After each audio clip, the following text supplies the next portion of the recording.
अस्सलाम वालेकुम students. Chapter number 7 first year का हमने स्टार्ट किया था। पिछले लेक्चर के अंदर हमने फैक्टोरियल को सीखा और फैक्टोरियल से रिलेटेड एक्सरसाइज 7.1 की थी। आज हम इस चैप्टर के अंदर मज़ीद परमोटेशन को सीखने जा रहे हैं। इस लेक्चर के अंदर हम ये सीखेंगे कि परमोटेशन क्या होता है और परमोटेशन फाइंड आउट करने के तरीके कौन से हैं। तो नेक्स्ट लेक्चर के अंदर हम नेक्स्ट जो एक्सरसाइज है 7.2 वो करेंगे। तो स्टार्ट करते हैं हम आज का लेक्चर। जी फर्स्ट ऑफ ऑल हमारे पास यहाँ पे कॉन्सेप्ट है परमोटेशन का। तो सबसे पहले हम परमोटेशन को डिफाइन करते हैं कि व्हाट मींस परमोटेशन। जी इसकी डेफिनेशन यहाँ पर ये लिखी हुई है कि एन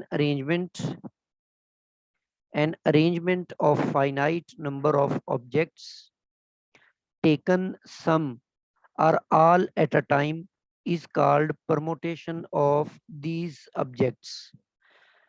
मतलब बेसिकली परमोटेशन आपके पास अरेंजमेंट्स है, कुछ ऑब्जेक्ट्स आपको दिए हुए हैं, आपने उनको अरेंज करना है। ठीक है, तो उनको अरेंज करने के जितने तरीकेकार होंगे वो परमोटेशंस कहलाएंगी। मसलन आपको कोई बुक्स दे दी जाती हैं, 3 बुक्स दी जाती हैं और आपको कहा जाता है जी इन बुक्स को अरेंज करें। अब अगर आप फिजिक्स की बुक पहले रखते हैं, केमिस्ट्री की बुक बाद में रख देते हैं, मैथ की बुक सबसे एंड पे रख देते हैं, तो ये एक परमोटेशन बन गई है। अब इस तरतीब को बदल देंगे तो वो कोई और परमोटेशन बन जाएगी।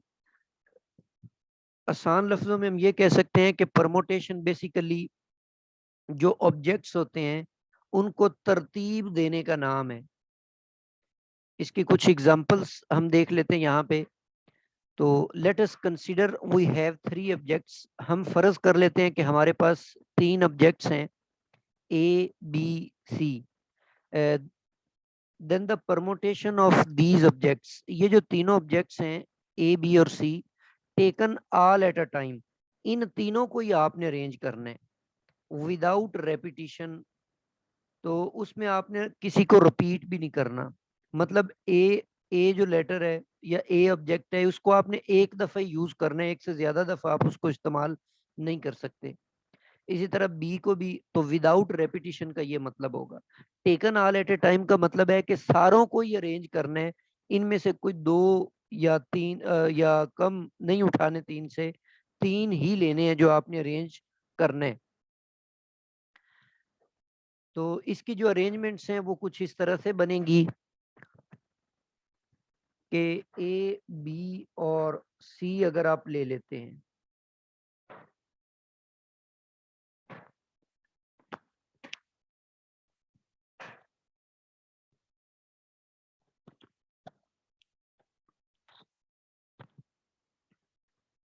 इसके अंदर हमने सबसे पहले जो है ना सपोज कर लिया कि तरतीब जो हमने बनाई है उस तरतीब में ए और बी और सी हैं।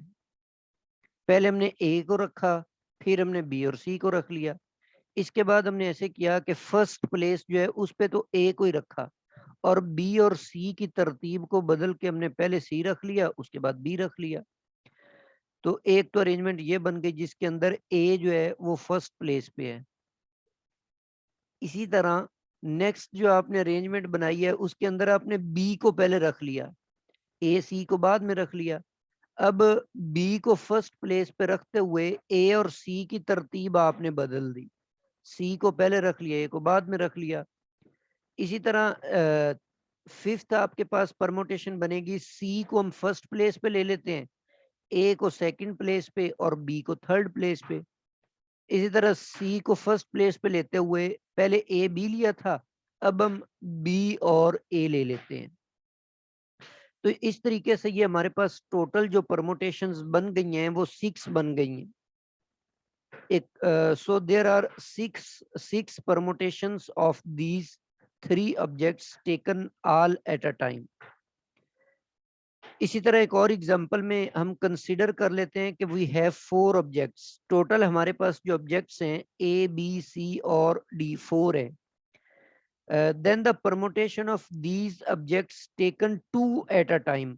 अब आपने जो अरेंजमेंट्स बनानी है उनके अंदर आपने 3 नहीं लेनी, 4 नहीं लेनी, बल्कि कितनी ले लेनी है, 2 लेनी है।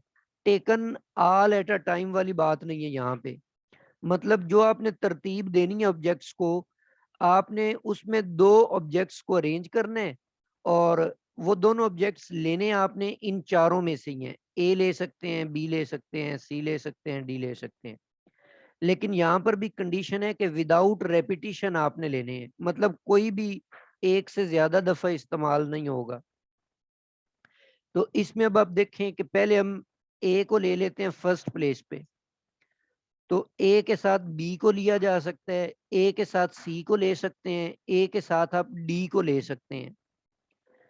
तो डी के बाद तो ये खत्म हो गए। तो ए को फर्स्ट प्लेस पे लेते हुए ये 3 अरेंजमेंट्स हमारे पास बन गई। इसी तरह अगर बी को फर्स्ट प्लेस पे लेते हैं तो बी ए बन जाएगा, बी सी बन जाएगा और बी डी बन जाएगा। इसी तरह फर्स्ट प्लेस पे अगर सी को लेते हैं तो सी ए, सी बी और C D.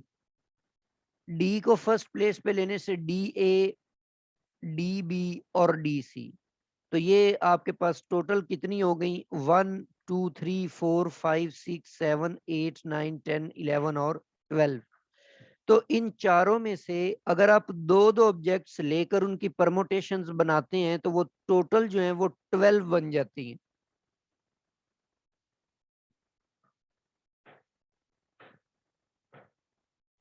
So there are 12 permutations of 4 objects taken 2 at a time. तो इस तरीके से आपको कुछ ऑब्जेक्ट्स दिए हुए होंगे, उनमें से आपने सारे भी ले सकते हैं। ये ऊपर जो डेफिनेशन मैंने लिखी है ना, इसके अंदर यही बात मेंशन की हुई है कि टेकन सम, उनमें से कुछ भी ले सकते हैं, or all at a time, या तमाम के तमाम भी लेकर उनको भी अरेंज कर सकते हैं। तो इस तरीके से हम परमुटेशन को डिफाइन करते हैं। Next, further fundamental principle of counting. जी, फंडामेंटल प्रिंसिपल ऑफ काउंटिंग क्या है? सपोज कर लें कि A and B are 2 events. आपके पास ए और बी जो है ये कोई भी 2 इवेंट्स हैं। The first event A can occur in P different veg. मतलब ए के अक्कर होने के आपके पास जो डिफरेंट वेज हैं वो पी हैं।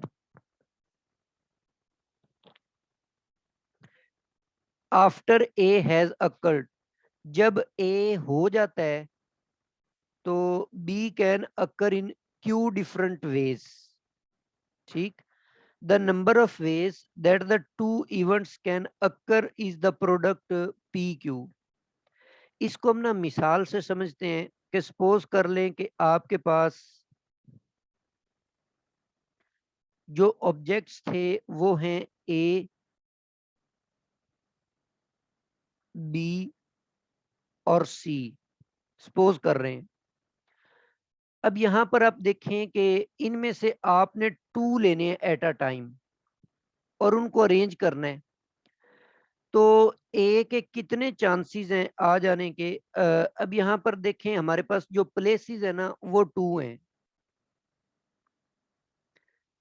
अब ये फर्स्ट प्लेस है। यहाँ पर आप सपोज कर लें कि ये इवेंट, इस इवेंट को जो हमने नाम दिया हुआ है वो ए है। या इसको कोई और नाम दे लें कि इस इवेंट का नाम पी है, इस इवेंट का नाम है क्यू। इधर आपने सपोज किया हुआ है कि ए और बी इवेंट्स हैं, मैंने इन इवेंट्स को नाम दे लिया पी और क्यू। इवेंट से मुराद बेसिकली प्लेसेस हैं कि कितनी प्लेसेस आपके पास हैं फिल करने के लिए। तो ये जो फर्स्ट प्लेस है इसको फिल करने के आपके पास कितने तरीके हैं? या तो यहाँ पर ए आएगा, या यहाँ पर बी आ सकता है, या फिर यहाँ पर सी आ सकता है। तो आपके पास पी इवेंट के लिए 3 चांसेस हैं। ठीक है ना, 3 आपके पास चांसेस हैं कि आप 3 ऑब्जेक्ट्स यहाँ पे प्लेस, 3 में से कोई एक प्लेस कर सकते हैं। अच्छा, जब आप इनको इनमें से कोई एक यूज कर लेंगे तो बाकी दो बच जाएंगे। सपोज यहाँ पर आप ए लिख लेते हैं तो बाकी बी, सेकंड प्लेस पे आप या तो बी ले सकते हैं या सी ले सकते हैं। तो यहाँ पर आ जाने के आपके पास 2 चांसेस हैं।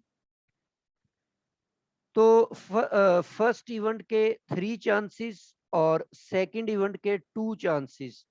अब ये दोनों प्लेसेस आपने इकट्ठी फिल करनी है तो कितने चांसेस होंगे आपके पास? तो वो फंडामेंटल प्रिंसिपल कहता है कि इन दोनों के जो चांसेस हैं इनको आप मल्टीप्लाई कर दें तो टोटल आपके पास टुगेदर इनके चांसेस बन जाएंगे 6। ठीक है, तो ये फंडामेंटल प्रिंसिपल की ये स्टेटमेंट है कि अगर आपके पास दो इवेंट्स हैं ए और B, the first event A can occur in P different ways. अब यहाँ पर एग्जाम्पल में मैंने इवेंट ए को मैंने पी से डिनोट किया हुआ है और इसके कितने वेज हैं? 3 वेज हैं, 3 डिफरेंट वेज आपके पास हैं जी। पी की वैल्यू यहाँ पर 3 आ गई आफ्टर ए हैज अकर्ड। जब आप फर्स्ट में उन 3 में से कोई एक यूज कर लेंगे तो बाकी दो बच जाएंगे। तो सेकंड जो है उसके अकर होने के चांसेस आपके पास हैं 2। then the number of ways that two events can occur in the product PQ। तो अब 3 और 2 को ज़रब दे देंगे तो वो आपके पास टोटल नंबर ऑफ चांसेस या परमोटेशंस आ जाएंगी। मजीद इसकी एग्जांपल्स नीचे देखें। कहते हैं कि the permutation of 3 objects taken all at a time without repetition. तो 3 ऑब्जेक्ट्स हैं और तीनों को ये आपने प्लेस करना है क्योंकि यहाँ पर लिखा हुआ है taken all at a time. Taken all at a time का मतलब है तीनों को इस्तेमाल करना है। तो इसका मतलब है आपके पास जो इवेंट्स हैं वो 3 बन गए। अब ये फर्स्ट इवेंट को डिनोट कर रहा है, ये सेल जो है ये सेकंड इवेंट को डिनोट कर रहा है, ये सेल थर्ड इवेंट को डिनोट कर रहा है। जब आप फर्स्ट सेल को फिल करेंगे तो आपके पास कितने वेज होंगे? There will be 3 ways. First object को भी प्लेस कर सकते हैं, सेकंड को भी प्लेस कर सकते हैं, थर्ड को भी। इसीलिए इस इवेंट के नंबर ऑफ वेज आपके पास आ गए 3। तो जब उन तीनों में से एक इस्तेमाल हो जाएगा तो दूसरा जो सेल है उसको फिल करने के आपके पास जो वेज होंगे वो 2 होंगे। ठीक है ना, एक यूज हो जाएगा, पीछे यहाँ पर आप 2 यूज कर सकते हैं। अच्छा, जब यहाँ पर एक और यूज हो जाएगा तो फिर आप यहाँ पर कितने यूज कर सकते हैं? सिर्फ आपके पास एक ही चांस बच जाएगा। एग्जाम्पल से भी आप इसको समझ सकते हैं कि जैसे सपोज कर लें कि आपके पास ए, बी और सी है। अब यहाँ पर देखें कि फर्स्ट जो आपके पास इवेंट है 3 टोटल बन गए। तो फर्स्ट में आप ए भी यूज कर सकते हैं, बी भी यूज कर सकते हैं, सी भी। तो फर्स्ट के नंबर ऑफ वेज बन गए 3। मिसाल के तौर पे यहाँ पर हमने ए को यूज कर लिया है, ए यहाँ पर यूज हो गया, पीछे आपके पास इवेंट बच जाएंगे बी और सी। तो सेकंड सेल को फिल करने के लिए आपके पास 2 चांसेस हैं, 2 वेज हैं कि बी भी यूज हो सकता है, सी भी। मिसाल के तौर पे यहाँ पर हम बी यूज कर लेते हैं तो पीछे सिर्फ आपके पास एक ही इवेंट एक ही नंबर बच जाएगा सी। तो इसीलिए थर्ड के अंदर प्लेस करने के लिए सिर्फ आपके पास एक ही वे है, दैट इज सी। तो इन सारों को मल्टीप्लाई कर दें तो ये आपके पास कितना बन जाता है? 6 आ जाता है टोटल। इसी तरह एक और एग्जांपल देखें। The permutation of 4 objects. आपके पास 4 ऑब्जेक्ट्स हैं, टेकन 2 एट अ टाइम। 2 लेने हैं एक ही वक्त में। तो ये जो जब वो ये बात कर रहे हैं ना 2 एट अ टाइम, इसका मतलब ये बनता है कि आपके पास 2 प्लेसेस हैं। ये जो खाने आपने बनाए हुए हैं ये 2 किस लिए बनाए हुए हैं? क्योंकि उसने कहा है कि 2 ही आपने ऑब्जेक्ट्स लेकर उनकी परमुटेशन बना देनी है जी। टोटल नंबर ऑफ ऑब्जेक्ट्स आपके पास 4 है।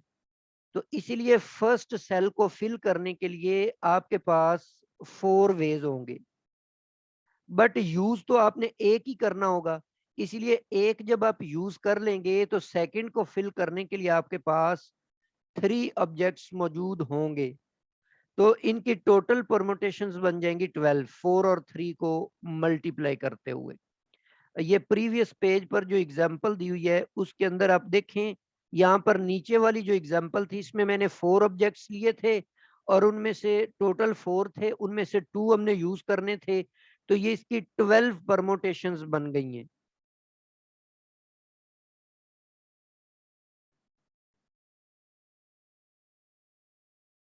जी, फर्दर आपके पास इस रिजल्ट को हम जनरलाइज करते हैं कि परमुटेशन ऑफ n ऑब्जेक्ट्स, अगर आपके पास n ऑब्जेक्ट्स हो taken all at a time, आपने सारे के सारे नंबर्स इस्तेमाल करने हैं विदाउट रेपिटेशन करने हैं, तो ये बराबर होगा n फैक्टोरियल के। अब यहां पर देखें आप कि हमारे पास जो टोटल नंबर ऑफ ऑब्जेक्ट्स हैं,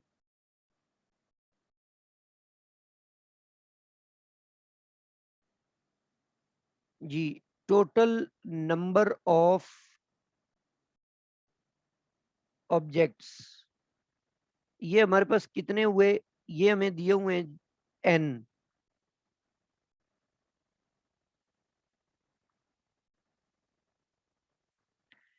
अच्छा, एक ही वक्त में हमने इस्तेमाल कितने करने हैं, तो यहां पर हम क्या लिखेंगे, यूजिंग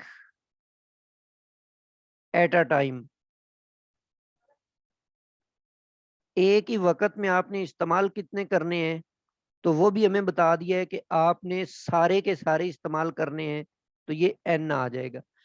तो यूजिंग एट ए टाइम का मतलब है आपने टोटल जो प्लेसेस लेनी है, जो आपने सेल बनाने हैं, वो आपके पास टोटल n होने चाहिए। तो यहाँ पर मैंने ये n सेल बना लिए। अब फर्स्ट सेल को फिल करने के लिए आपके पास नंबर ऑफ वेज कितने हैं, आपके पास टोटल ऑब्जेक्ट्स हैं n, तो n इस्तेमाल कर सकते हैं आप। लेकिन जब एक यहाँ पर यूज हो जाएगा, एक ऑब्जेक्ट यहाँ पर आप प्लेस कर देंगे, तो पीछे आपके पास n-1 बच जाएंगे। इसी तरह एक और यहाँ पर इस्तेमाल हो जाएगा तो पीछे आपके पास n-2 बच जाएंगे। इसी तरह करते जाएंगे तो सेकंड लास्ट में आपके पास 2 ऑब्जेक्ट्स बच जाएंगे और लास्ट में आपके पास एक ऑब्जेक्ट बच जाएगा। इन तमाम को अगर आप मल्टीप्लाई कर देंगे तो ये n फैक्टोरियल के इक्वल आ जाएगा। तो ये आसान सी बात है कि जब आपके पास 5 ऑब्जेक्ट्स हों, उन 5 की आपने परमुटेशंस मालूम करनी है। एक ही वक्त में आपने 5 यूज करने हैं, तो वो 5 फैक्टोरियल के बराबर होगा। अगर 3 ऑब्जेक्ट्स हैं टेकन ऑल एट ए टाइम है, तो वो 3 फैक्टोरियल बन जाएगा। तो ये तरीकाकार या ये थ्योरम तब आप इस्तेमाल करें जब आपने सारे के सारे ऑब्जेक्ट्स यूज करने हो, सारों को इस्तेमाल करना हो। नीचे कुछ एग्जांपल्स दी हुई हैं। फर्स्ट क्वेश्चन ये है कि how many ways to arrange 3 books in a row. तो इसका तरीकाकार ये है कि आप 3 फैक्टोरियल मालूम कर लेंगे, तो 3 फैक्टोरियल आपके पास 6 आ जाएगा, तो ये आपके पास टोटल नंबर ऑफ वेज निकल आएंगे। सेकंड क्वेश्चन है how many ways to write letters of world. ये जो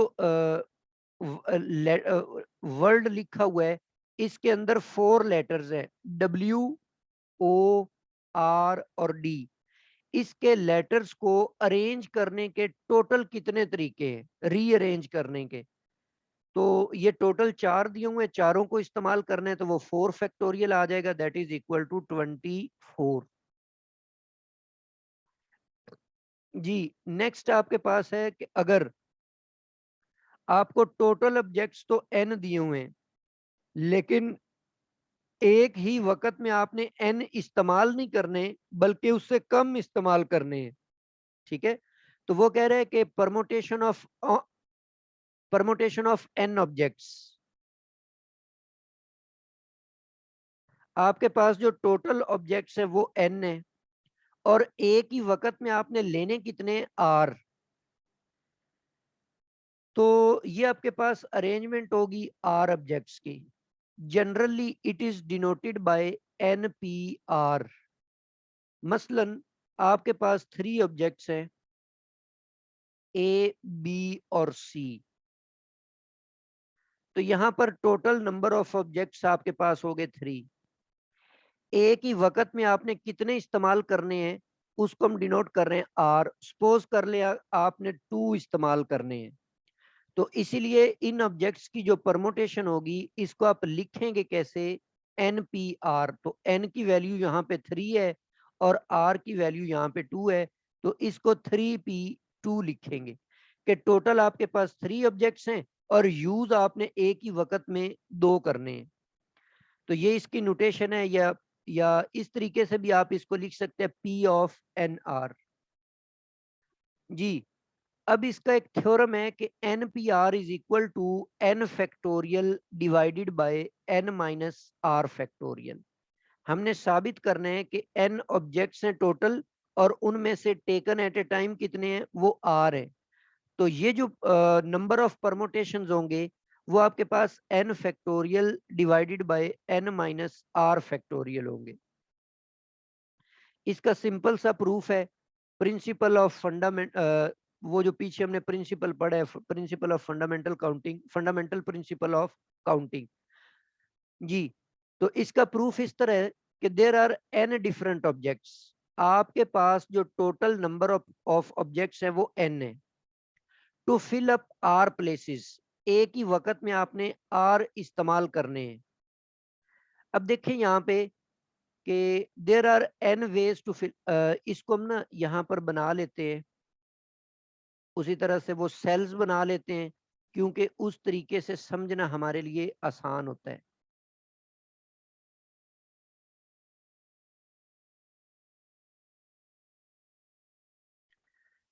अच्छा, ये जो प्लेस आपके पास है ये फर्स्ट प्लेस है।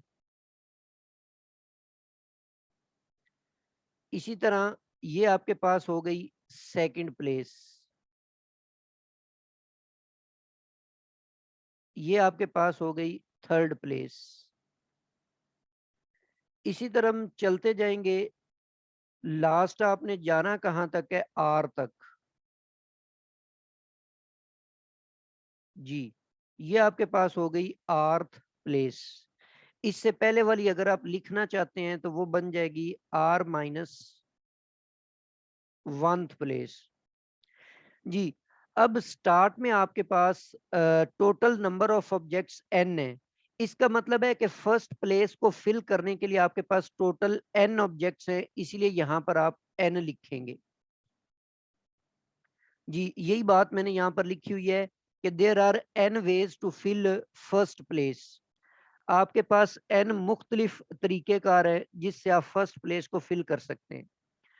अब वो आगे कहते हैं कि सिंस रेपिटिशंस आर नॉट अलाउड, मतलब जो ऑब्जेक्ट आप फर्स्ट प्लेस पे लिख लेंगे उसको दोबारा आपने किसी और सेल में यूज नहीं कर सकते। तो इसलिए हम ये कह रहे हैं कि रेपिटिशंस आर नॉट अलाउड।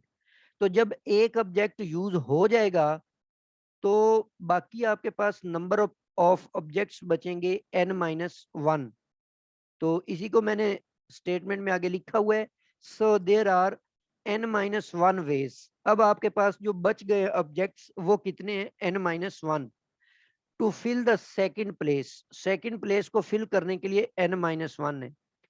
इसी तरह यहाँ पर एक और यूज हो जाएगा, तो टोटल में से आप 2 निकाल दें तो n माइनस 2 बन जाएंगे थर्ड प्लेस को फिल करने के लिए।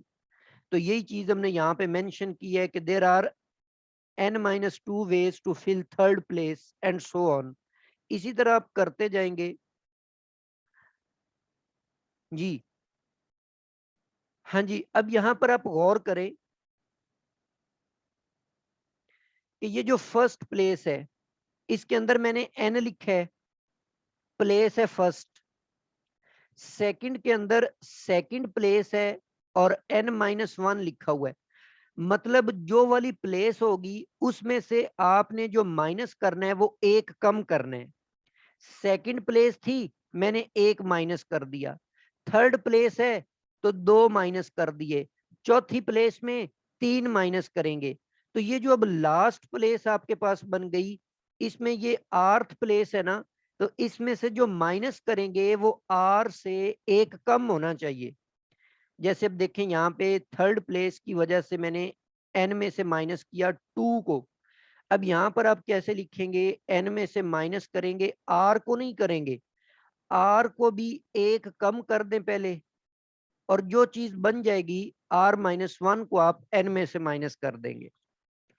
मतलब जौन सी प्लेस होगी ना, पहले आपने उस प्लेस को एक कम करना है, फिर n में से माइनस करना है जी। तो यही बात मैंने यहाँ पे लिखी है स्टेटमेंट की सूरत में कि there are n-r-1 ways to fill the rth place.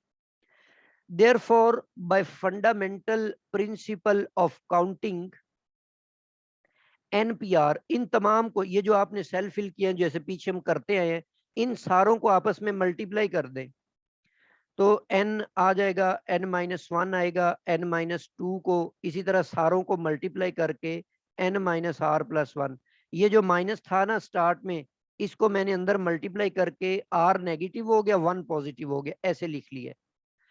अच्छा, अब इस एक्सप्रेशन को आपने फैक्टोरियल की सूरत में लिखना है। फैक्टोरियल की सूरत में लिखने के लिए ये जो लास्ट रकम आपके पास है n-r+1, इससे पीछे वाली जितनी भी रकमें हैं, इससे पिछली रकम का फैक्टोरियल साथ होना चाहिए। अब पिछली रकम हासिल करने का तरीका ये होता है कि इसमें से एक माइनस कर दें। मतलब आपके पास जो नंबर है ना, वो है n-r और +1 है।